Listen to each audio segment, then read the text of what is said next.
My name is Lisa Welchel.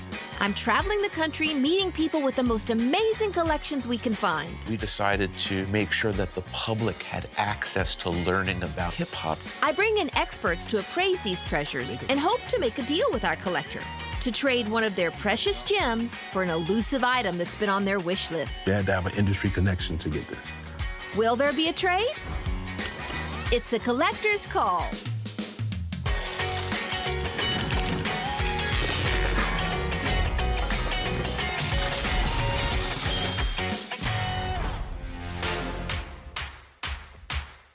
Today, we're hopping into the National Hip Hop Museum with its founder, Jeremy Beaver, a professional DJ, music producer, and collector who's been working to preserve the culture and history of hip hop one beat at a time. I decided to start the National Hip Hop Museum because our collection was so vast that I thought it was really important to share it with the public.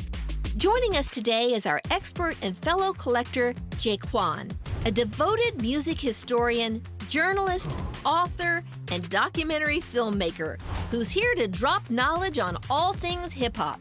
What I love about hip-hop is musically, it takes the best parts of every genre of music, whether it's rock, country, soul, jazz, and it kind of mixes them together. Quan will appraise Jeremy's record-breaking hip-hop collection, and he's brought a record of his own to share in attempts to make a trade for one of Jeremy's prized artifacts. Will Quan's trade drop the mic or drop the ball? As always, it's the collector's call.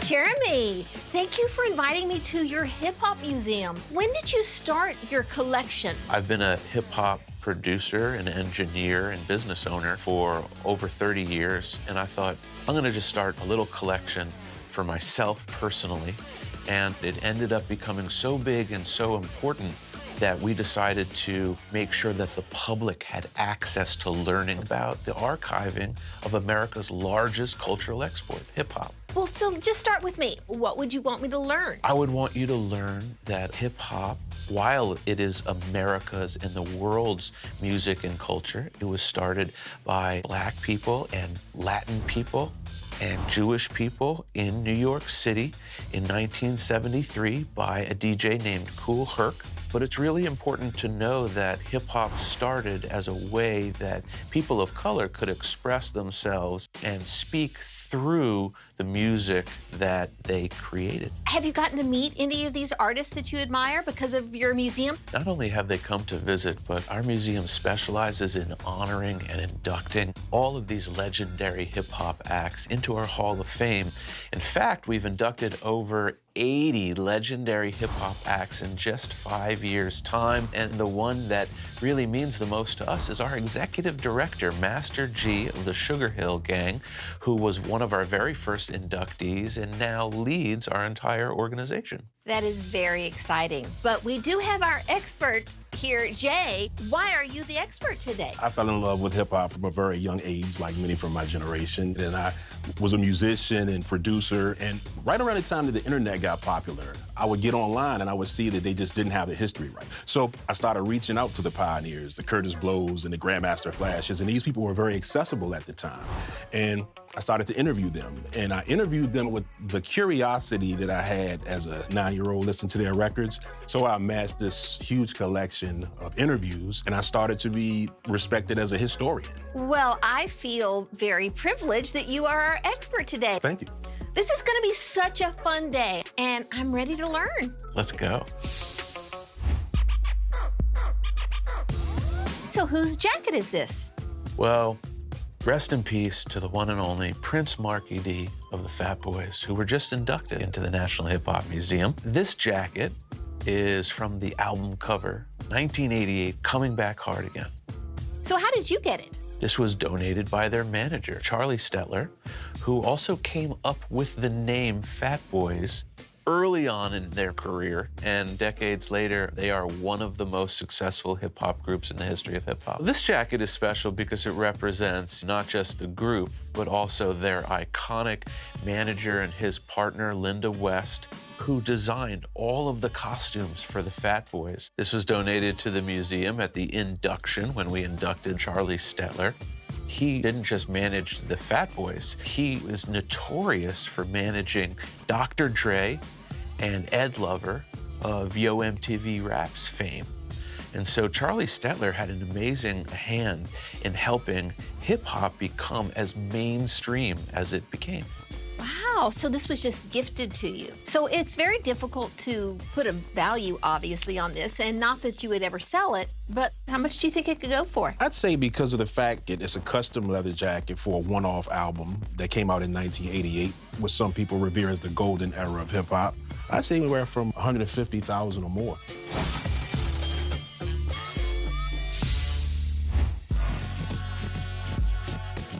So what is this? I am holding Public Enemy's demo tape to Fear of a Black Planet. I can't think of too many other demo tapes of iconic groups or acts that are out there in the wild that even exist.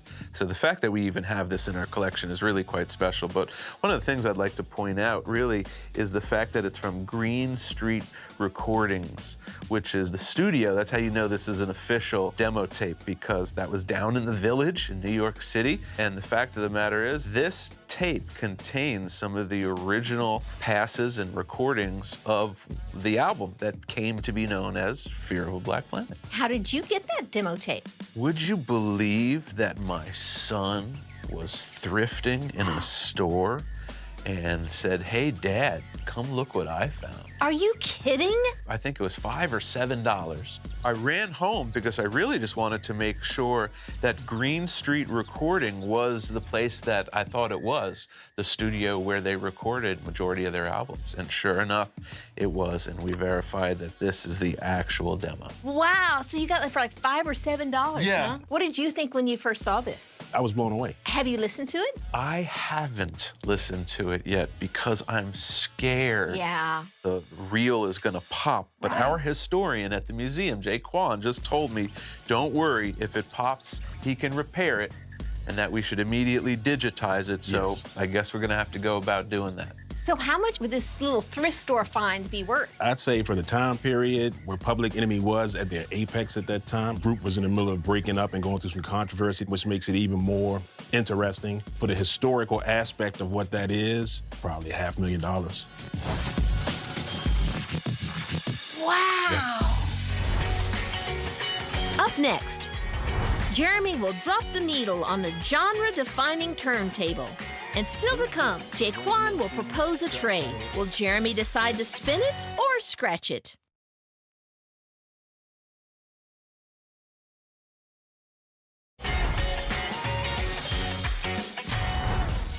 Today, we're with Jeremy Beaver, a lifelong hip-hop head who's now the head of the National Hip-Hop Museum in Washington, D.C.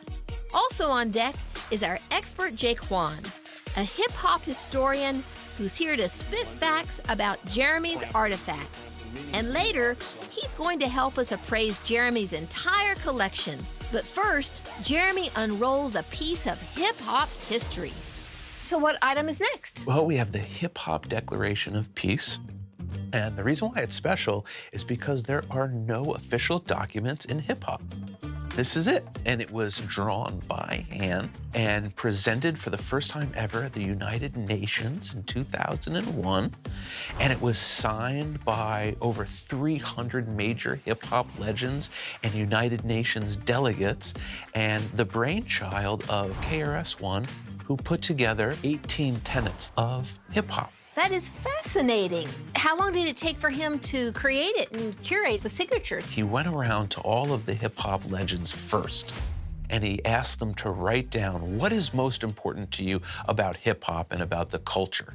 And he took all of their submissions, synthesized it into this document, and then it was illustrated by the Tats Crew, which is a very famous graffiti crew. It's been signed by many legends. Some of them are no longer with us, whether it's Rakim or DJ Kool Herc, Coke Rock, the first MC, Queen Latifah, Big Daddy Kane. All of the legends are really signed on there. Wow. Why don't I know more about this? This seems Nobody incredible. does. Why was this even created? It was created because there was so much violence at the time in 2001. And just 5 years previous, we lost some of the biggest artists in hip-hop. So this is really like the constitution of hip-hop. It's that important of a document. So it was gifted. Obviously, you're not going to sell it, but that's got to be really valuable. What would you say? It's the only official document of hip-hop, and the fact that it's been to the United Nations, and I say 1 million or more. That's a great piece to have. Yeah, and it's historic.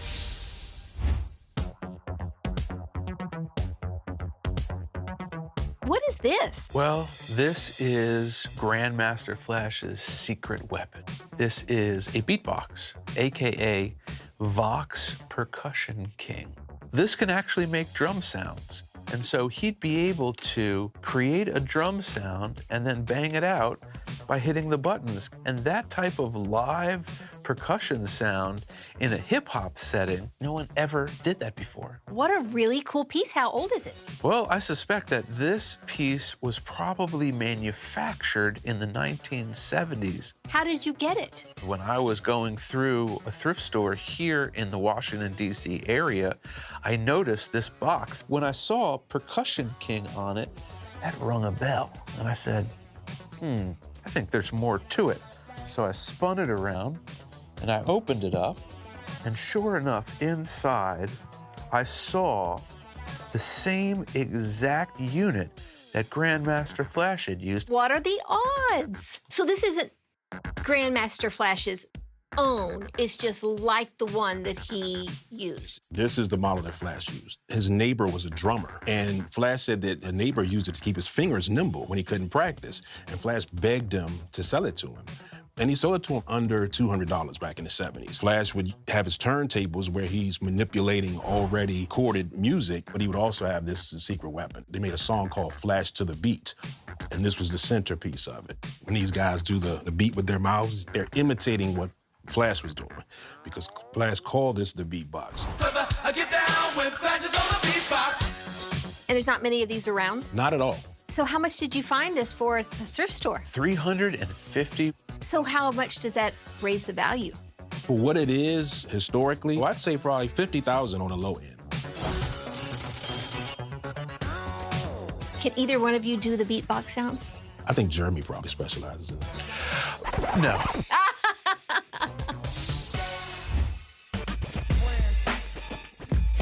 Wow, what is all this? We are standing in the presence of the DJ equipment that was used to invent hip-hop by DJ Kool Herc. This is equipment that's difficult to operate.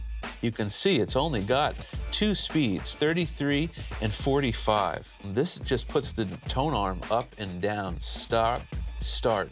And so to be able to take the drum break of the record and then repeat it on this turntable, then use the crossfader, repeat that same section there, come back, do it again here. That is very challenging. In fact, look at his early slip mats. This is kind of amazing because we, right here, are the first people to publicly ever see his equipment since the invention of hip-hop.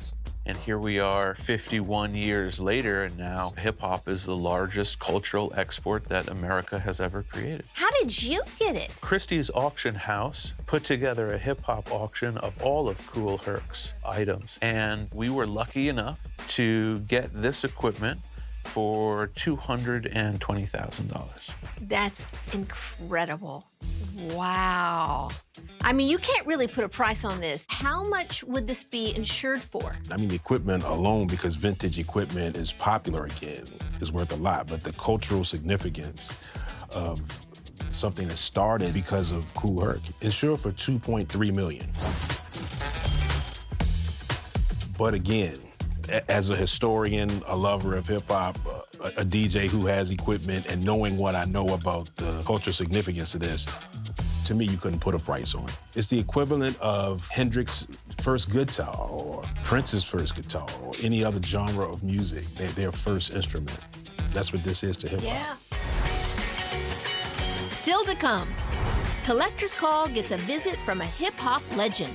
And later, Jeremy and Quan will go bar for bar in an epic trade battle.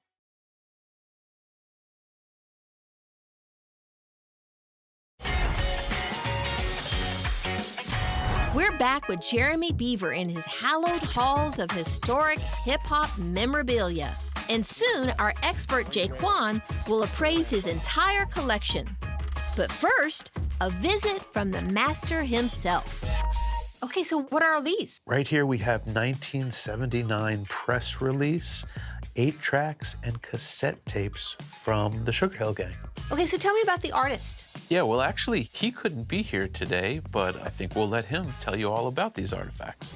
Hi, Lisa. And of course, you, Jeremy, you know, it's the M-A-S, the T-E-R, the G with the double E, the unforgettable man named Master G of the legendary Sugar Hill Gang. And I'm sorry I could not be there to kick it with you today, but I bought some phenomenal items. So this right here actually has my birth-given name on it, right? Guy O'Brien, one of the writers, and this is a press release from Pi Records. It was over in England. So this is one of the first typed out written versions of the lyrics to Rapper's Delight. So I have that for you right there. This is an actual cassette from back in the day. Just look at that. And that's me at the first concert, the first night I ever performed live. You see all this stuff right here? This is rare. So I hope you enjoy it, and I appreciate you guys coming through. And Well, now that was a first. Yeah, he's actually the executive director of the National Hip Hop Museum. And in 2019, he was one of our very first inductees. The entire Sugar Hill Gang was inducted into the museum. Sugar Hill Gang, these guys are from Englewood, New Jersey. They made the first commercially successful rap song in 1979. Rapper's Delight, the thing that kicked the whole rap industry down. But they followed up with a song called Apache that's very popular at sporting events and the first full-length rap album here. So really the prototype for the rap industry. How did you find them? We actually found these on eBay. How much did you have to win the auction for? I won the auction for about £1,000, which is about $1,500. And we got these for a little bit under $250. The cassette tape we got for less than $100 off of eBay. All right, so how much would they go all together today? We'd be looking at about $15,000 for all 4 items. Rapper's Delight ended up being the shot heard round the world. Okay, this is the time where we ask our experts to do evaluation on your entire collection. And this is gonna be really hard because there's so many one of one. And we've only seen a handful of the items today.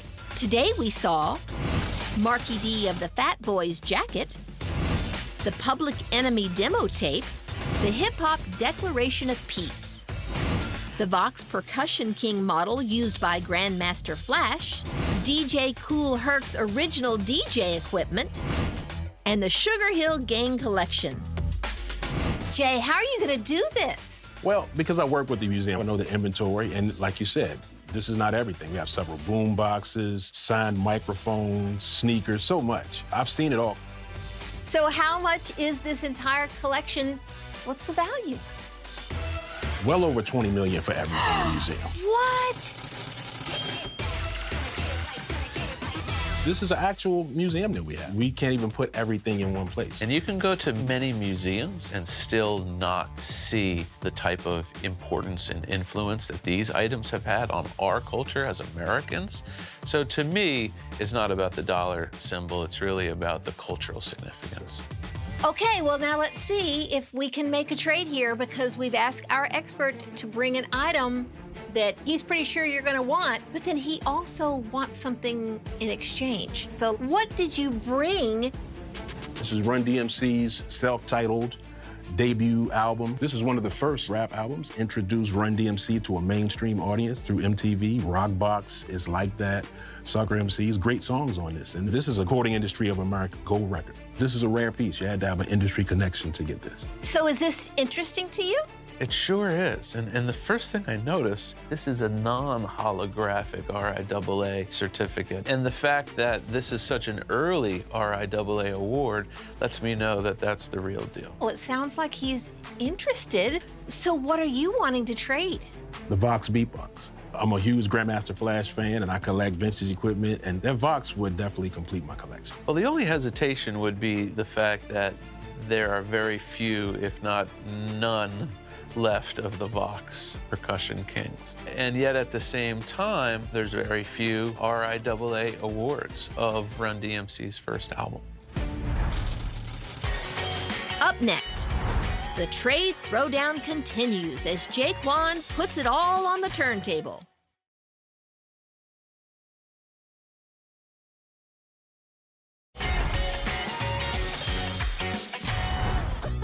We're back as our expert Quan has just offered hip-hop collector Jeremy an RIAA Gold Award for Run DMC's debut self-titled album in exchange for the rare beatbox model used by the legendary Grandmaster Flash.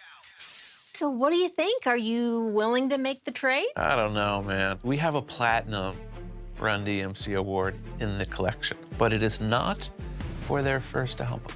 So it's giving me great hesitation because we do have a platinum award, but Sucker MCs is the greatest hip-hop song of all time, in my opinion. And so, reluctantly, I might have to do that deal. Yay! So can we get the Vox and let's make this trade official right now? Certainly. Well, Okay. Yes. Take Here that. you All get. right. Sucker MCs. Very good. Very Nice. good. Very, very good. did you just casually mention that you were in the Facts of Life? Yeah. The show? Yeah. What? That's amazing. Did you not know? No. Oh, I love that. This is awesome. I'm being dead serious right now. So I'm sitting next to her, stand next to her right now, Is and he I'm like, pretending he's... He's doing a very good acting job. When you first told me that we were doing this, I was like, oh my God, I was a big fan of Facts of Life. I can't wait to meet her. You don't bro, remember that? are you kidding me? I'm like the biggest fan of Facts of Life. No, you're not, because you're standing with Black Warner. But that didn't even like You're not rolling, register are you? with my brain. You're kidding me. I'm still not Oh convinced my that God, you're you not look shitting me, dude. amazing, Well, sis. thank you. Oh my God, because this whole time I'm So in you were my just head singing like, the theme song for no reason earlier? Yes, Except- because I personally love that show.